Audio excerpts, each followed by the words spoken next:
నమస్కారం, ఈటీవీ న్యూస్కు స్వాగతం. ముందుగా ముఖ్యాంశాలు. టారిఫ్లపై సుప్రీంకోర్టులో దెబ్బపడినా తగ్గని ట్రంప్. రాజ్యాంగంలోని మరో నిబంధన కింద 10% విధిస్తూ ప్రకటన.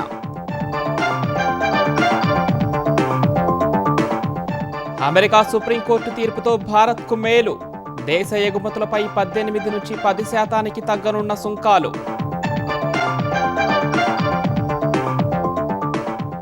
ఢిల్లీలో పేలుళ్లకు లష్కర్-ఏ-తయ్యిబా కుట్ర. ఇంటెలిజెన్స్ హెచ్చరికతో అప్రమత్తమైన పోలీసులు. రాజధానిలో విస్తృత తనిఖీలు.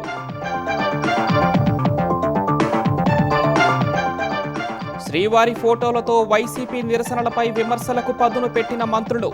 జగన్ క్షమాపణ చెప్పాల్సిందేనని డిమాండ్.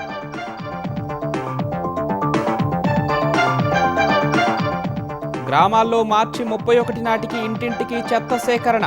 సీఎం చంద్రబాబు హామీ. పరిశుభ్రతతోనే ప్రజారోగ్యం బాగుంటుందని పిలుపు. అనంతగిరిలో నేటి నుంచి డీసీసీ అధ్యక్షులకు శిక్షణా కార్యక్రమాలు.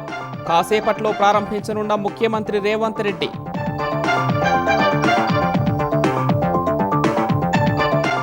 నాంపల్లి ఫోరెన్సిక్ ల్యాబ్ అగ్ని ప్రమాదంలో దగ్ధమైన 1100 దస్త్రాలు.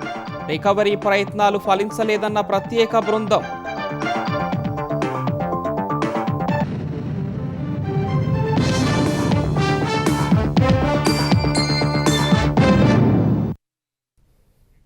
ఎడాపెడా సుంకాలు విధించే అధికారం అధ్యక్షుడికి లేదని అమెరికా సుప్రీంకోర్టు తీర్పు వెలువరించిన వేళ అగ్రరాజ్యాధినేత వెనక్కి తగ్గక తప్పలేదు. గత్యంతరం లేక అన్ని దేశాలపై 10% సుంకాలు విధిస్తూ కార్యనిర్వాహక ఉత్తర్వులపై సంతకాలు చేశారు. నూతన సుంకాలు ఈ నెల 24 నుంచి అమల్లోకి రానున్నట్లు ప్రకటించారు. ఫలితంగా భారత్పై టారిఫ్లు 18 నుంచి 10% దిగిరానున్నాయి. ప్రపంచ దేశాలపై విధించిన వివిధ టారిఫ్లను రద్దు చేస్తూ అమెరికా సుప్రీంకోర్టు ఇచ్చిన తీర్పుతో అధ్యక్షుడు డొనాల్డ్ ట్రంప్ కొత్త మార్గాన్ని అన్వేషించారు. సుప్రీంకోర్టు తీర్పుతో ఆయా దేశాలపై ట్రంప్ పెంచిన సుంకాలన్నీ రద్దు కాగా ఆయన కొత్త మార్గాన్ని ఎంచుకున్నారు. అన్ని దేశాలు అమెరికాకు చేసే ఎగుమతులపై సుంకాలు తాను టారిఫ్లు విధించకముందు ఉన్న స్థాయికి తగ్గిపోతాయని గ్రహించిన ట్రంప్ దాన్ని అడ్డుకునేందుకు తమ రాజ్యాంగాన్ని జల్లెడపట్టారు. కొన్ని అంతర్జాతీయ చెల్లింపుల సమస్యల పరిష్కారానికి ఉద్దేశించిన 1974 వాణిజ్య చట్టం సెక్షన్ 122 చట్టాన్ని తెరపైకి తెచ్చారు. ఈ చట్టం కింద తాత్కాలికంగా దిగుమతి సర్ఛార్జీని విధించేందుకు అధ్యక్షుడికి ఉన్న అధికారాన్ని వినియోగిస్తూ తాత్కాలిక దిగుమతి సర్ఛార్జీ విధానాన్ని అమలు చేస్తున్నట్టు ప్రకటించారు. ఈ చట్టాన్ని ఆసరా చేసుకుని ప్రపంచ దేశాల నుంచి అమెరికాలోకి వచ్చే దిగుమతులపై 10% సుంకాన్ని విధిస్తూ రూపొందించిన కార్యనిర్వాహక ఉత్తర్వుపై ట్రంప్ సంతకం చేశారు. మొత్తం 150 రోజులు నూతన సుంకాలు అమల్లో ఉంటాయని అమెరికా అధ్యక్ష భవనం ప్రకటించింది. ఈ నెల 24 నుంచి 10% సుంకాలు అమల్లోకి వస్తాయని తెలిపింది. అమెరికా ఆర్థిక వ్యవస్థ అవసరాల దృష్ట్యా కొన్ని కీలక ఖనిజాలు, ఔషధాలు, బీఫ్, వ్యవసాయ ఉత్పత్తులు, నారింజ, ఇంధన ఉత్పత్తులు, ప్యాసింజర్ వాహనాలు, ఏరోస్పేస్ పరికరాలు వంటి వాటిపై సుంకాలు ఉండవని శ్వేతసౌధం పేర్కొంది. అమెరికా అధ్యక్షుడి తాజా నిర్ణయంతో భారత్ సహా పలు వాణిజ్య భాగస్వామ్య దేశాలతో అమెరికా కుదుర్చుకున్న వాణిజ్య ఒప్పందాల్లో మార్పులు చోటు చేసుకోనున్నాయి. వాస్తవానికి ట్రంప్ అధికారంలోకి రాగానే అన్ని దేశాలతో పాటే భారత్ నుంచి దిగుమతి చేసుకునే చాలా వస్తువులపై 25% సుంకాలు విధించారు. తర్వాత రష్యా నుంచి చమురు కొనుగోలు చేస్తోందన్న కారణంతో మరో 25% అదనపు టారిఫ్లు వేశారు. ఈ కారణంగా భారత్పై మొత్తం టారిఫ్లు 50% పెరిగాయి. ఈ క్రమంలోనే రెండు దేశాల మధ్య సుదీర్ఘంగా వాణిజ్య చర్చలు జరిగాయి. ఇటీవలే మధ్యంతర వాణిజ్య ఒప్పందాన్ని ఖరారు చేసుకున్న భారత్, అమెరికా అందుకు ఫ్రేమ్ వర్క్ ను ప్రకటించాయి. ఫలితంగా భారత్పై సుంకాలు 50% నుంచి 18% దిగొచ్చాయి. ఇప్పుడు అమెరికా సుప్రీంకోర్టు తీర్పుతో ఆ సుంకాలు రద్దు కానుండగా ట్రంప్ తాజాగా 10% దిగుమతి సర్ఛార్జీ విధిస్తున్నట్టు ప్రకటించారు. ఈ సుంకాలు 150 రోజుల పాటు అమల్లో ఉంటాయి. ఈ గడువును పొడిగించే అవకాశాలు ఉన్నట్లు నిపుణులు చెబుతున్నారు. రెండోసారి ట్రంప్ అధికారానికి రావడానికి ముందు అమెరికా ప్రకటించిన అత్యధిక ప్రాధాన్య దేశాల జాబితాలో భారత్ ఉండగా మెజారిటీ భారత్ వస్తువులపై 0 లేదా 3% వరకు సుంకాలు ఉండేవి. స్టీల్, అల్యూమినియంలపై మాత్రం భారీ సుంకాలు ఉండేవి. మోస్ట్ ఫేవర్డ్ నేషన్ జాబితా కింద ఒక వస్తువుపై 5% సుంకముంటే ఇప్పుడు విధించిన 10% సర్ఛార్జీ కలుపుకొని 15% సుంకాలు చెల్లించాల్సి ఉంటుంది. భారత్ అమెరికాకు ఎగుమతి చేసే దాదాపు 40% ఉత్పత్తులపై సుంకాలు ఉండవని జీటీఆర్ఐ సంస్థ తెలిపింది. 55% ఉత్పత్తులపై 10% దిగుమతి సర్ఛార్జీ సహా గతంలో ఉన్న సుంకాలు చెల్లించాల్సి ఉంటుంది. స్టీల్, అల్యూమినియంపై 50%, కొన్ని వాహన విడిభాగాలపై 25% సుంకాలు కొనసాగుతాయని జీటీఆర్ఐ వివరించింది. అమెరికా అధ్యక్షుడు డొనాల్డ్ ట్రంప్ విధించిన సుంకాలను ఆ దేశ సుప్రీంకోర్టు రద్దు చేసిన వేళ భారత్ అమెరికా మధ్య ఖరారైన మధ్యంతర వాణిజ్య ఒప్పందంపై కాంగ్రెస్ విమర్శలకు పదును పెట్టింది. ప్రధాని నరేంద్ర మోదీ తన ప్రతిష్టను కాపాడుకోవడానికి హుటాహుటిన అమెరికాతో వాణిజ్య ఒప్పందం కుదుర్చుకున్నారని ఆరోపించింది. కేంద్రం మరికొంతకాలం వేచి ఉంటే భారత్ ఈ ఏకపక్ష ఒప్పందంలో చిక్కుకునేది కాదని కాంగ్రెస్ అభిప్రాయపడింది.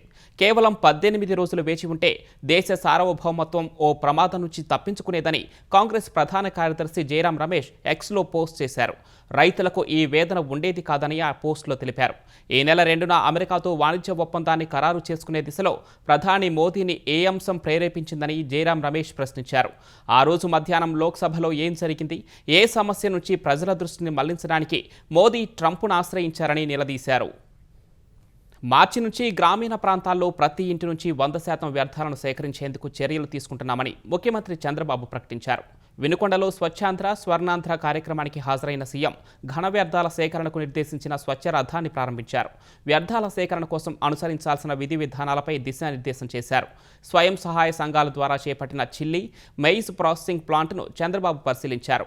561 స్వయం సహాయ సంఘాలకు 100.14 కోట్ల రూపాయల చెక్కును అందించారు. రాయలసీమను హార్టికల్చర్ హబ్గా తయారు చేస్తున్నామని సీఎం చంద్రబాబు తెలిపారు. మెరుగైన జీవన ప్రమాణాల కోసం P4 కార్యక్రమం తీసుకొచ్చామని చెప్పారు. ఆదాయం పెంచే మార్గాలను నేర్పించి పేదలకు అండగా నిలుస్తున్నామని ముఖ్యమంత్రి వివరించారు. దేశానికి, రాష్ట్రానికి ఎవరు మంచి చేస్తున్నారనేది ప్రజలు గమనించాలని చంద్రబాబు కోరారు. ఒకప్పుడు మనం చూసాం, పాత వస్తువులు తీసుకుని కొత్త వస్తువులు ఇస్తూ మన ఊర్లో తిరిగేవాళ్ళు. అదే కాన్సెప్ట్ లో ఈ రోజు ఇక్కడ చూస్తే స్వచ్ఛ రథాలు మండలానికి ఒకటి పెడుతున్నాం. వారానికి ఒకసారి అన్ని ఒక గ్రామానికి వస్తారు. పాతవన్నీ పనికిరాని వస్తువులన్నీ ఇస్తే మీకు అవసరమైన నిత్యావసర వస్తువులన్నీ కూడా మీకు అందుబాటులో పెట్టే కార్యక్రమానికి శ్రీకారం చుట్టాం. మొత్తం భూజలాలన్నీ కూడా కలుషితమయ్యే ప్రమాదం వచ్చింది. ఇలాంటివి చూసినప్పుడు నేను ఒకటే అనుకున్నాను, నేను ఎన్నో పనులు చేస్తాను కానీ నా ప్రజలకు స్వచ్ఛమైన నీళ్లు ఇవ్వాలి, స్వచ్ఛమైన గాలి ఇవ్వాలి, స్వచ్ఛమైన ఆలోచన ఇవ్వాలనే ఉద్దేశంతోనే నేను ఈ కార్యక్రమానికి శ్రీకారం చుట్టాను. ఇప్పటికే 197% మున్సిపాలిటీలో ఇంటింటికి వెళ్ళి చెత్త కలెక్ట్ చేస్తున్నారు. గ్రామీణ ప్రాంతాల్లో మార్చి 31కి 100% ప్రతి ఇంటి దగ్గర చెత్త కలెక్ట్ చేసే బాధ్యత ఈ ప్రభుత్వం తీసుకుంటామని మీ అందరికీ హామీ ఇస్తున్నా. తిరుమల కల్తీ నెయ్యి వ్యవహారంలో తమ తప్పును కప్పిపుచ్చుకునేందుకు వైసీపీ నాయకులు ప్రయత్నాలు చేస్తున్నారని ముఖ్యమంత్రి చంద్రబాబు మండిపడ్డారు. తిరుమల తిరుపతి దేవస్థానం ఈవోగా వేసి శ్యామలరావుని ప్రక్షాళన కార్యక్రమానికి ప్రారంభించా. వస్తే నెయ్యి చూస్తే బాగా లేకపోతే దాంట్లో నుంచి శాంపుల్ తీసుకొని NDDB పంపించారు. ఎనిమల్ ఫ్యాట్ ఉందని ఆ రోజు చెప్పారు. సుప్రీంకోర్టు వరకు పోయే పరిస్థితికి వచ్చారు. సిట్ వేశారు. చాలా స్పష్టంగా చెప్పారు, అసలు ఇది నెయ్యే కాదు, కెమికల్స్తో తయారు చేసిన నెయ్యి అని చెప్పారు. ఇవన్నీ వస్తే తప్పుని తప్పించుకోవడానికి, వాళ్ళు చేసిన తప్పును వేరే వాళ్ళపైన వేయడానికి ప్రయత్నం చేసే నీచులు ఉన్నారంటే ఏమనాలి నాకైతే అర్థం కావడంలా. తిరిగి హెరిటేజ్ అనే కంపెనీ తీసుకొచ్చి నా పేరే వేసి తప్పించుకోవాలంటున్నానంటే కరుడు గట్టిన నేరస్తుడు అవునా కాదా అని మిమ్మల్ని అడుగుతున్నా. నిన్న సాక్షాత్తు వెంకటేశ్వర స్వామి ఫోటో కూడా కౌన్సిల్కి తీసుకెళ్ళిపోయారు. చెప్పులు వేసుకొని వెంకటేశ్వర స్వామి ఫోటోలు తీసుకొని ఇసిరిసిరేస్తారు. ఏంటి మీ అహంకారం? ఆంధ్రప్రదేశ్ శాసనమండలి నిండు సభలో వైసీపీ నేతల కారణంగా శ్రీవారికి అపచారం జరిగిందని మంత్రులు ధ్వజమెత్తారు. శ్రీవారి ఫోటోలు పట్టుకొని కాళ్లకు బూట్లు, చెప్పులు వేసుకొని వైసీపీ సభ్యులు దుర్మార్గానికి వెడికట్టడం దారుణమని ఏపీ సమాచార శాఖ మంత్రి కొలుసు పార్థసారథి విమర్శించారు. వైసీపీ పాపాలను భరించేందుకు ప్రజలు సిద్ధంగా లేరని ఏపీ విద్యుత్ శాఖ మంత్రి గొట్టిపాటి రవికుమార్ అన్నారు. స్వార్థ రాజకీయాల కోసం దేవుణ్ణి వాడుకుంటే ప్రజలు ఉపేక్షించరని అన్నారు. శ్రీవారి పేరుతో రాజకీయ లాభం పొందాలనుకునే వారిని ఆ దేవుడి భక్తులు ఎప్పటికీ క్షమించరని ఏపీ రెవెన్యూ శాఖ మంత్రి అనగాని సత్యప్రసాద్ మండిపడ్డారు. దేవుడన్నా, ఎన్నుకున్న ప్రజలన్నా వైసీపీ నేతలకు లెక్కలేదని ఆక్షేపించారు. నిత్యం అబద్ధాలు, అల్లర్లు తప్ప సభలో వైసీపీ నాయకులు చేసిందేమిటని మంత్రి సంధ్యారాణి ప్రశ్నించారు. హిందూ విశ్వాసాల పట్ల, తిరుమల సంప్రదాయాల పట్ల జగన్కు ముందు నుంచి చిన్నచూపు ఉందని ఆరోపించారు. చెప్పులు వేసుకొని ఆ దేవదేవుడి ఫోటోని తీసుకొచ్చి ఒక పాంప్లెట్ లా వాడి వాళ్ళ పని అయిపోయిన తర్వాత దాన్ని టేబుల్ మీద పడేసి ఇష్టానుసారంగా పోయారు. నేను రాజీనామా చేస్తాను అని ఆయనే ఎలుగెత్తి మాట్లాడిన తర్వాత చెప్పులు వేసుకున్న ఫోటోలు మీకు క్లియర్ గా కనిపించిన తర్వాత చెప్పులతో మీరు రావడాన్ని చూసిన తర్వాత మీరు రాజీనామా చేయాలి కదా. మీరు ఎంత అవలీలగా అబద్ధాలు మాట్లాడతారో ఈ వీడియోలు చెప్తున్నాయి. నిజంగా ఆత్మసాక్షి అనేది ఉంటే వచ్చి క్షమాపణ చెప్పి ఆ తర్వాత సభలో కూర్చోవాలి వాళ్ళు. కానీ భగవంతుడు చూస్తున్నాడు, 5 కోట్ల మంది ప్రజలు చూస్తున్నారు, అంతా భగవంతుడే చూసుకుంటాడు. Thank you. కాలికి చెప్పులు బూట్లు వేసుకుని స్వామివారి చిత్రపటంతో ర్యాలీ చేసిన వారు వెంటనే క్షమాపణ చెప్పాలని టీటీడీ బోర్డు సభ్యుడు భానుప్రకాష్ రెడ్డి డిమాండ్ చేశారు. వెంకటేశ్వర స్వామిపై భక్తి ఉంటే ఇలాంటి చర్యలకు దిగరన్న ఆయన శాసన మండలిలో జరిగిన పరిణామాలు వైసీపీ సభ్యుల తీరుకు నిదర్శనమన్నారు.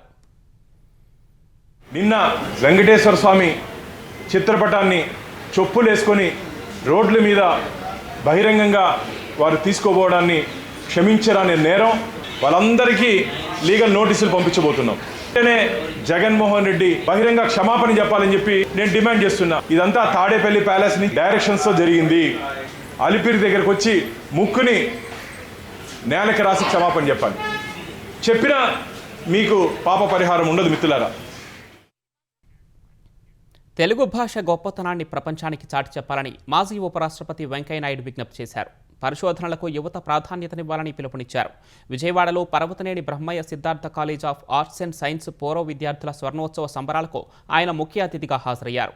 బూతులు మాట్లాడే వారిని ప్రోత్సహించకూడదని, సమాజం నుంచి బహిష్కరించాలని ఆయన పిలుపునిచ్చారు. అసత్య వార్తలు, తప్పుడు ప్రచారాలకు సోషల్ మీడియా వేదికగా మారిందని మాజీ ఉపరాష్ట్రపతి వెంకయ్యనాయుడు అన్నారు. రాజకీయ నాయకులు రోత కలిగించేలా పోస్టులు పెడుతూ సమాజాన్ని తప్పుదోవ పట్టిస్తున్నారని ఆందోళన వ్యక్తం చేశారు. సామాజిక మాధ్యమాలను అదుపు చేసేలా ప్రభుత్వాలు మార్గదర్శకాలు రూపొందించాలని, అవసరమైతే చట్టాలు సవరించాలని వెంకయ్య సూచించారు. ఏఐను చూస్తే భయమేస్తుందన్న వెంకయ్యనాయుడు అన్నారు. ఏఐను అందరూ నైతిక పద్ధతుల్లో ఉపయోగించేలా చూడాలని విజ్ఞప్తి చేశారు.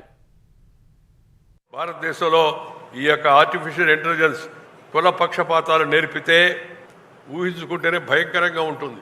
మత విద్వేషాలు రెచ్చగొడితే ఊహించుకుంటేనే భయంకరంగా లేదా? అందువల్ల ఇవన్నీ వణుకు పుట్టిస్తున్న భయాలు, ఇవన్నీ ఉద్యోగాలది ఒక ఆందోళన అయితే నా మనసులో ఇంకొక ఆందోళన ఉంది. ఏఐ వస్తే వాయు వరుసలు మర్చిపోతారేమో భయం నాకు. ఎప్పుడు ఎవరు ఏం చేస్తారో తెలియదు. నీలాగా ఇంకొకటి రావచ్చు, ఇంట్లోకి తప్పుడు పని చేసి ఇంకొక మనిషిగా మారిపోవచ్చు. నువ్వు చేస్తున్నట్టుగా అనిపించవచ్చు, వినిపించవచ్చు. దీనికి పరిష్కార మార్గం ఏమిటి? మీకు అనుమానం కలిగి వెంకయ్యనాయుడు గారు ఇంత భయపెడుతున్నారు ఎందుకు? నేను భయపడడం లేదు, నేను భయపడుతున్న మాట వాస్తవమే. అయ్యా, భయం ఇతరు కలగకుండా మార్గం చూడండి అని చెప్తున్నాను. జిల్లా స్థాయిలో పార్టీని బలోపేతం చేయడం, ఎన్నికలకు సమగ్ర సన్నద్ధత కల్పించడం, ప్రజలతో అనుసంధానం పెంచడమే లక్ష్యంగా కాంగ్రెస్ పార్టీ ప్రత్యేక శిక్షణా కార్యక్రమాలు నిర్వహిస్తోంది. వికారాబాద్ జిల్లా అనంతగిరిలో తెలంగాణ, ఆంధ్రప్రదేశ్ పీసీసీ శిక్షణ కార్యక్రమాలను సీఎం రేవంత్ రెడ్డి ప్రారంభించారు. పీసీసీ, ఏపీసీసీ జిల్లా అధ్యక్షులకు అనంతగిరిలో 10 రోజుల పాటు శిక్షణనివ్వనున్నారు. ఏఐసీసీ అధ్యక్షుడు మల్లికార్జున ఖర్గే, లోక్సభలో ప్రతిపక్ష నేత రాహుల్ గాంధీ, ఏఐసీసీ సంస్థాగత ప్రధాన కార్యదర్శి కేసీ వేణుగోపాల్ కూడా అనంతగిరి రానున్నట్లు సమాచారం. బూత్ స్థాయి కమిటీల పునర్వ్యవస్థీకరణ, సభ్యత్వ నమోదు, డేటా నిర్వహణపై ఈ సందర్భంగా చర్చించనున్నారు. ఎన్నికల వ్యూహాలపై ప్రత్యేకంగా మార్గదర్శకాలతో పాటు ఓటర్ మ్యాపింగ్, మైక్రో ప్లానింగ్, లక్ష్యబద్ధ ప్రచారం పద్ధతులు వివరించనున్నారు. కామారెడ్డి ప్రభుత్వ డిగ్రీ కళాశాల ఆస్తుల విషయంలో బీజేపీ, కాంగ్రెస్ మధ్య సవాళ్లు, ప్రతి సవాళ్లతో స్థానికంగా తీవ్ర ఉద్రిక్తత పరిస్థితి ఏర్పడింది. ఇవాళ సరస్వతి శిశు మందిర్ పాఠశాల వద్దకు ఆధారాలతో రావాలని కామారెడ్డి ఎమ్మెల్యే కాటిపల్లి రమణారెడ్డికి కాంగ్రెస్ నాయకులు సవాల్ విసిరారు. తాను ఆధారాలతో స్వయంగా వస్తానని, కాంగ్రెస్ నాయకులు సైతం రావాలని ఎమ్మెల్యే రమణారెడ్డి సవాల్ విసిరారు. దీంతో ఇరు పార్టీల శ్రేణులు రోడ్డెక్కాయి. ఈ క్రమంలో ఎమ్మెల్యే కాటిపల్లి రమణారెడ్డి ఇంటి ముట్టడికి వచ్చిన కాంగ్రెస్ నేత మహేందర్ రెడ్డిని పోలీసులు అరెస్ట్ చేశారు. మహేందర్ రెడ్డి కారును బీజేపీ కార్యకర్తలు ధ్వంసం చేసి నిప్పుపెట్టారు. అప్రమత్తమైన పోలీసులు పరిస్థితిని అదుపులోకి తీసుకొచ్చారు.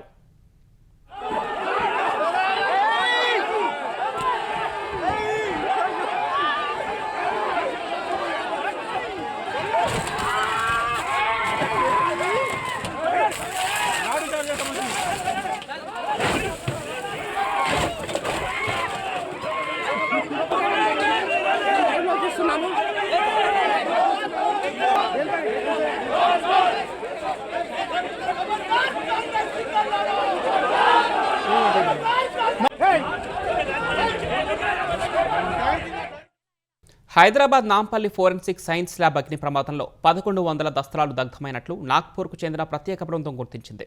ఈ 1100 కేసుల డేటా రికవరీ కోసం ప్రత్యేక బృందం ప్రయత్నం చేసినా ఫలితం లేకుండా పోయింది. కేసుల డేటా రికవరీ కష్టమని నాగ్పూర్ ప్రత్యేక బృందం తేల్చింది. ఎఫ్ఎస్ఎల్లో ఫైళ్ల దగ్ధంపై తెలంగాణ వ్యాప్తంగా చర్చనీయాంశంగా మారిన వేళ డేటా రికవరీ చేయలేమని ప్రత్యేక బృందం చేతులెత్తేయటం ప్రాధాన్యం సంతరించుకుంది. ఫైళ్ల దగ్ధంపై ఇప్పటికీ అధికార విపక్షాల మధ్య పరస్పర విమర్శలు కొనసాగుతున్నాయి. తెలంగాణలో ఈ నెలాఖరు వరకు పత్తి కొనుగోలు చేసేందుకు cotton corporation of India (CCI) అంగీకరించింది. వ్యవసాయ మంత్రి తుమ్మల నాగేశ్వరరావు అభ్యర్థన మేరకు ఫిబ్రవరి నెలాఖరు వరకు పత్తి కొనుగోలు జరపనున్నట్లు CCI ప్రకటించింది. పత్తి కొనుగోళ్లకు గడువు పొడిగించాలని ఇప్పటికే కేంద్ర మంత్రి కిషన్ రెడ్డిని కోరిన తుమ్మల నిన్న కేంద్ర జౌళి శాఖకు లేఖ రాశారు. ఈ లేఖపై సానుకూలంగా స్పందించిన కేంద్ర జౌళి శాఖ పత్తి కొనుగోళ్ల గడువు పొడిగిస్తున్నట్లు రాష్ట్ర ప్రభుత్వానికి సమాచారాన్ని ఇచ్చింది. కేంద్ర ప్రభుత్వం CCI నిర్ణయంపై సంతోషం వ్యక్తం చేసిన మంత్రి తుమ్మల ఈ గడువును వినియోగించుకొని పత్తిని అమ్ముకోవాలని రైతులకు సూచించారు. ఢిల్లీ AI ఇంపాక్ట్ సదస్సులో నిన్న కాంగ్రెస్ యువజన విభాగం చేసిన నిరసనను ఖండిస్తూ దేశవ్యాప్తంగా భారతీయ జనతా యువ మోర్చా BJYM, BJP శ్రేణులు నిరసన తెలిపాయి. రాహుల్ గాంధీ తక్షణమే దేశ ప్రజలకు క్షమాపణ చెప్పాలని డిమాండ్ చేశాయి. దేశ ప్రతిష్టకు మచ్చ తెచ్చేలా వ్యవహరించారంటూ హైదరాబాద్ గాంధీ భవన్ ముట్టడికి BJYM, BJP శ్రేణులు ఎత్తించాయి. రాహుల్ గాంధీ దిష్టిబొమ్మను దగ్ధం చేసేందుకు ప్రయత్నించగా పోలీసులు అడ్డుకున్నారు. ఆందోళనకారులను అరెస్టు చేశారు. ఆంధ్రప్రదేశ్ వ్యాప్తంగా కాంగ్రెస్కు వ్యతిరేకంగా BJP, BJYM కార్యకర్తలు నిరసనలు తెలిపారు. గుంటూరు జిల్లా కాంగ్రెస్ పార్టీ కార్యాలయంపై BJP శ్రేణులు రాళ్లు, కోడిగుడ్లతో దాడి చేశాయి. ఆ పార్టీ ఫ్లెక్సీలను తగలబెట్టాయి. ఇదే సమయంలో పార్టీ కార్యాలయంలో ఉన్న కొందరు కాంగ్రెస్ కార్యకర్తలు BJPకి వ్యతిరేకంగా నినాదాలు చేయడంతో ఉద్రిక్తత నెలకొంది.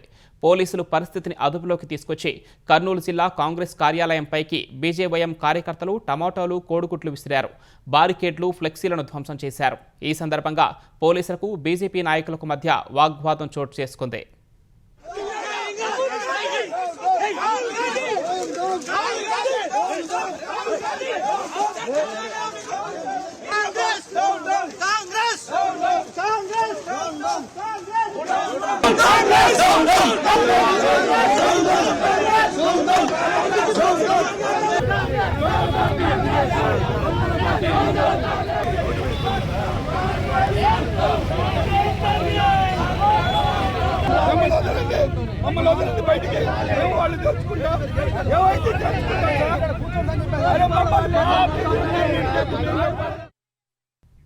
BJYM కార్యకర్తల దాడిని నిరసిస్తూ అనంతపురంలో కాంగ్రెస్, CPI, CPM పార్టీల నాయకులు, కార్యకర్తలు ర్యాలీ నిర్వహించారు. అంబేద్కర్ విగ్రహం నుంచి జిల్లా SP కార్యాలయం వరకు ర్యాలీ నిర్వహించి పోలీసులకు వినతి పత్రం అందించారు. రాహుల్ గాంధీ లేవనెత్తిన ప్రశ్నలకు NDA సర్కార్ సమాధానం చెప్పకుండా కాంగ్రెస్ పార్టీ కార్యాలయాలపై దాడులకు పాల్పడుతున్నారని హస్తం పార్టీ నేతలు ఆరోపించారు. అనంతపురంలో BJYM కార్యకర్తలు కాంగ్రెస్ కార్యాలయంపై కోడిగుడ్లు, టమాటాలతో దాడి చేసి కార్యాలయంలో సామాగ్రి ధ్వంసం చేశారని చెప్పారు. BJYM కార్యకర్తలను వెంటనే అరెస్టు చేయాలని 3 పార్టీల నేతలు డిమాండ్ చేశారు.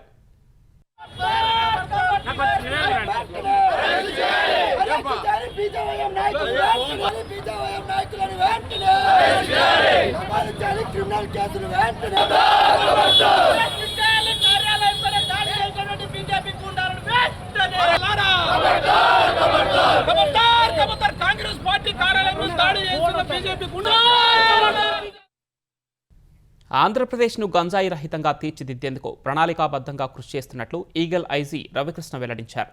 విజయవాడలో గంజాయి, డ్రగ్స్ నిరోధంపై మీడియా సమావేశంలో పాల్గొన్న ఆయన అల్లూరి సీతారామరాజు జిల్లాలో ఆపరేషన్ చైతన్యం పేరుతో గంజాయి సాగును పూర్తిగా నిర్మూలించామన్నారు.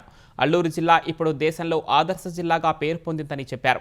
గంజాయి సాగును అరికట్టామన్న IG రవాణాను, సరఫరాను పూర్తిగా అరికట్టేందుకు కృషి చేస్తున్నామన్నారు. ఒడిశా నుంచి వస్తున్న గంజాయిని అడ్డుకోవడానికి 21 రైళ్లను నిరంతరం తనిఖీ చేస్తున్నామని ఆయన వివరించారు.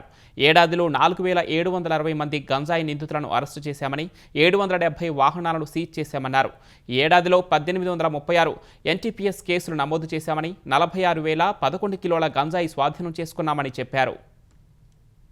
ఆంధ్రప్రదేశ్లో ప్రత్యేకంగా జిల్లా పోలీసులు, ఈగల యంత్రాంగం, ఇతర శాఖలు కూడా సమన్వయంతో దీంట్లో కోప్టా చట్టం ప్రకారం సుమారు 45,000 షాపులను తనిఖీ చేయడం జరిగింది.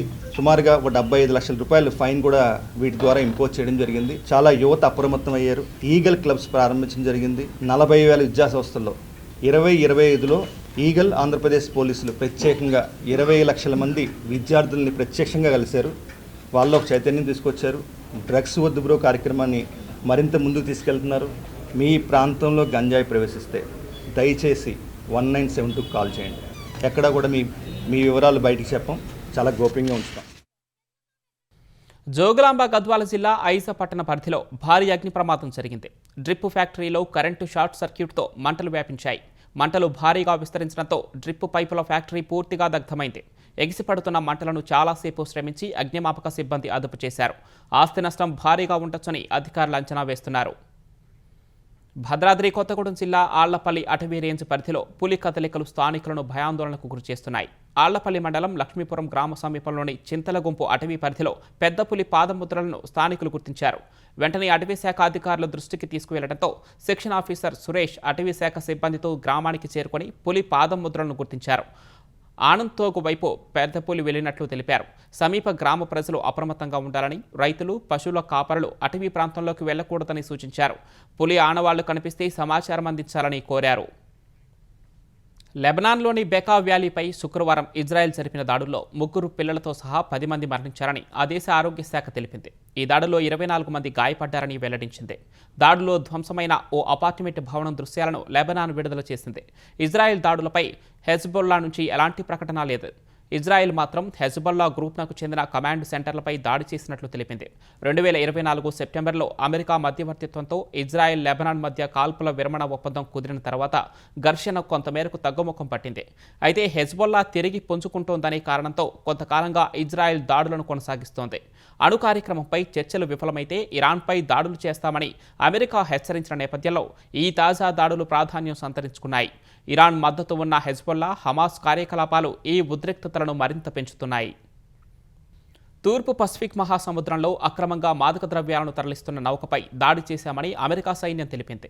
ఈ దాడిలో 3 మృతి చెందారని వెల్లడించింది. ఈ మేరకు యుఎస్ సదరన్ కమాండ్ సామాజిక మాధ్యమం ఎక్స్లో పోస్టు పెట్టింది. బోటులో డ్రగ్స్ తరలిస్తున్నట్లు తమకు నిఘా సమాచారం అందిందని తెలిపింది. డ్రగ్స్ స్మగ్లింగ్ చేస్తున్నారన్న ఆరోపణలపై కరేబియన్, తూర్పు పసిఫిక్ జలాల్లో అమెరికా ఇప్పటివరకు 43 సార్లు దాడులు చేసింది. ఇందులో సుమారు 148 మంది మృతి చెందారు.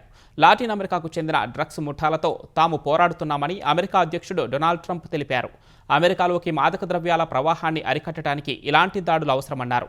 ఈ దాడులను అధికార రిపబ్లికన్లు సమర్థిస్తూ ఉండగా ప్రతిపక్ష డెమోక్రాట్లు వ్యతిరేకిస్తున్నారు. మెక్సికో నుంచి భూమార్గంలో ఫెంటానిల్ మత్తు పదార్థం అమెరికాలోకి ప్రవేశిస్తుందని, ముందు వాటిని అరికట్టాలని డెమోక్రాట్లు చెబుతున్నారు. టెక్ దిగ్గజం మైక్రోసాఫ్ట్ గేమింగ్ విభాగంలో భారత సంతతి టెకీకి ఉన్నత పదవి లభించింది. కొత్త సీఈఓగా ఆశా శర్మను సంస్థ నియమించింది.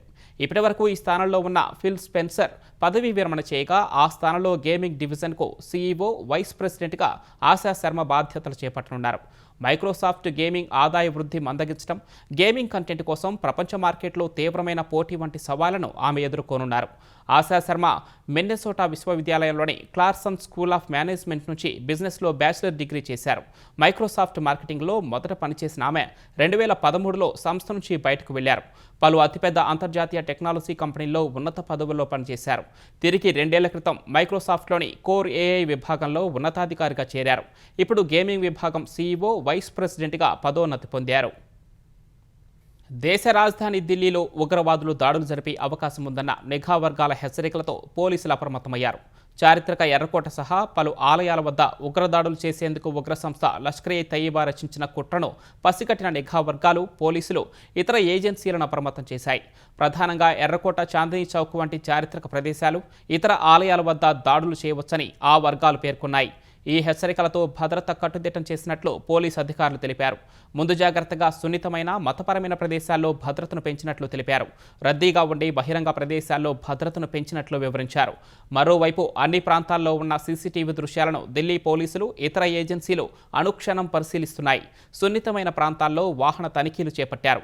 బాంబు డిస్పోజబుల్ బృందాలు, డాగ్ స్క్వాడ్లు, ర్యాపిడ్ యాక్షన్ బృందాలను సిద్ధం చేసినట్లు పోలీసులు తెలిపారు. ఇదే సమయంలో అనుమానాస్పద వస్తువులు లేదా వ్యక్తులు కనిపిస్తే సమాచారం ఇవ్వాలని పోలీసులు ప్రజలకు విజ్ఞప్తి చేశారు. 2025 నవంబర్ 10న లష్కర్-ఏ-తయ్యిబాకు చెందిన ఉగ్రవాది ఎర్రకోట వద్ద కారులో బాంబు పేల్చిన ఘటనలో 13 మంది చనిపోగా 20 మంది గాయపడ్డారు. రానున్న అసెంబ్లీ ఎన్నికల్లో మిత్రపక్షాలతో సీట్ల సర్దుబాటు కోసం తమిళనాడులో అధికార డీఎంకే పార్టీ ఓ కమిటీ ఏర్పాటు చేసింది. సీనియర్ నేత టీఆర్ బాలు నేతృత్వంలో 7 సభ్యుల కమిటీని నియమించింది. ఈ మేరకు DMK party general secretary Durai Murugan ప్రకటన విడుదల చేశారు. అటు అసెంబ్లీ సమావేశాలు ముఖ్యంగా డీఎంకే పార్టీ సభ్యత్వ నమోదు కార్యక్రమాన్ని ప్రారంభించింది. ఎన్నికల సన్నద్ధత కోసం బూత్ కమిటీలకు శిక్షణ సైతం ఇస్తోంది. డీఎంకే నేతృత్వంలోని కూటమిలో కాంగ్రెస్, డీఎంకే, సిపిఐ, సిపిఎం సహా ఇతర పార్టీలున్నాయి. ఈ ఏడాది ఏప్రిల్లో తమిళనాడులో అసెంబ్లీ ఎన్నికలు జరిగే అవకాశం ఉంది. ముఖ్యాంశాలు మరొకసారి. టారిఫ్లపై సుప్రీంకోర్టులో దెబ్బపడినా తగ్గని ట్రంప్. రాజ్యాంగంలోని మరో నిబంధన కింద 10% విధిస్తూ ప్రకటన.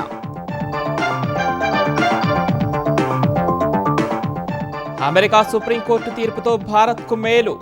దేశ ఎగుమతులపై 18 నుంచి 10% తగ్గనున్న సుంకాలు.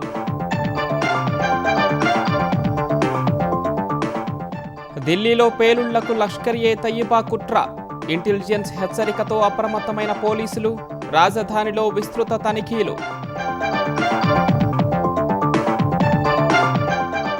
శ్రీవారి ఫోటోలతో వైసీపీ నిరసనలపై విమర్శలకు పదును పెట్టిన మంత్రులు. జగన్ క్షమాపణ చెప్పాల్సిందేనని డిమాండ్.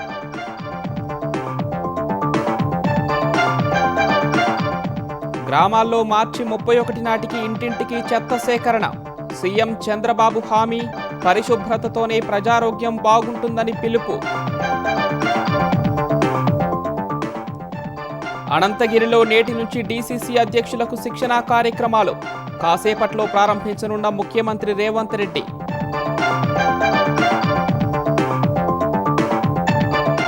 నాంపల్లి ఫోరెన్సిక్ ల్యాబ్ అగ్ని ప్రమాదంలో దగ్ధమైన 1100 దస్త్రాలు. రికవరీ ప్రయత్నాలు ఫలించలేదన్న ప్రత్యేక బృందం.